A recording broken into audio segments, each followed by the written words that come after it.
Green or brown? Brown or green?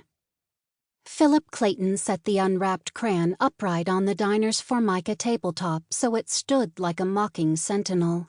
He could stare at it until the war was won or lost, and his 50% chance of guessing its color wouldn't change.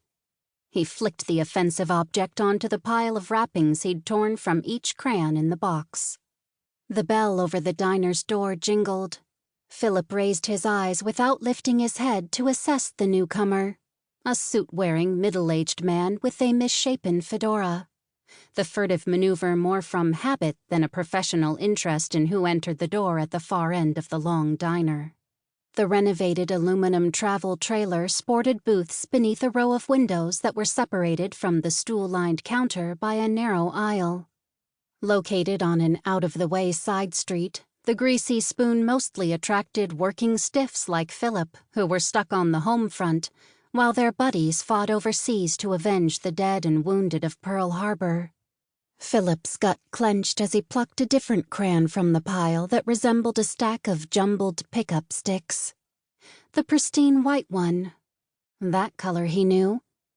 He couldn't explain what prompted him to stop in the Five and Dime to buy the box or why he'd come in here, dumped the crayons on the table, and removed the wrappings. Maybe he expected the childish impulse to somehow offset the burn of the letter stuffed in the inner pocket of his suit jacket. If so, he'd sadly miscalculated. His thumbnail dug into the crayon's waxy surface. Then, with little effort, he snapped it in two with one hand. The bell over the door rang again, and Phillip inwardly groaned. His uncle, impeccably dressed as usual in a three-piece gray suit complemented with a slender gray tie, appeared as cool as an icebox cucumber, despite the sweltering July heat. Richard Whitmer acknowledged Phillip with the dip of his chin, then maneuvered his way along the aisle. Phillip quickly shoved the crayons back into the box and swept the torn wrappings toward the napkin dispenser situated beneath the window.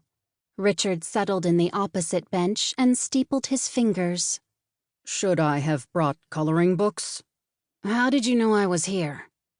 Annoyed at the petulant tone in his voice, Phillip deliberately lightened it.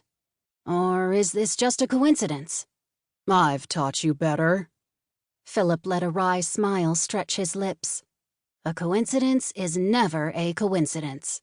"Exactly. Though perhaps this instance is an exception to the rule.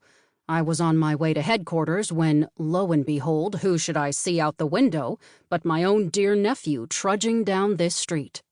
I suppose that could have been mere chance." "Trudging?" Phillip didn't trudge. He strode, sprinted, raced. Richard tapped the crayon box. "Is this an indication of bad news?" The waitress, wearing a pale pink uniform and a frilly cap, appeared at the booth carrying a carafe. "Coffee?" "Thank you, Irene." Richard directed a smile her way. "Have you heard from Michael recently?" "I received a letter last week." She set a cup onto a saucer, then filled it with the strong brew. "I have no idea where he is, but he says he's fine, and he got the package I sent him. That's a blessing." "Especially if your special oatmeal raisin cookies were inside," Richard said. "I don't suppose you have one or two of those hidden away behind the counter?" Irene flushed at the compliment. "If I'd known you were dropping by, I'd have baked you a dozen." "Maybe next time, then." "How about you, hon?" Irene gestured toward Phillip's untouched cup. "Would you like me to freshen that up for you?" "I'm fine." Phillip forced a smile. As much as he wanted to lash out at the world, he couldn't blame Irene because her son passed his physical with flying colors. Or that Michael's youthful heroism led him to sign up with the army in the days following the Japanese attack. The kid should have graduated from high school a few weeks ago. Instead, he was only God knew where doing his patriotic duty. Phillip had never met the boy, but Irene had been a fixture at the diner for years. As regulars, Phillip and his uncle had heard numerous stories about her only child.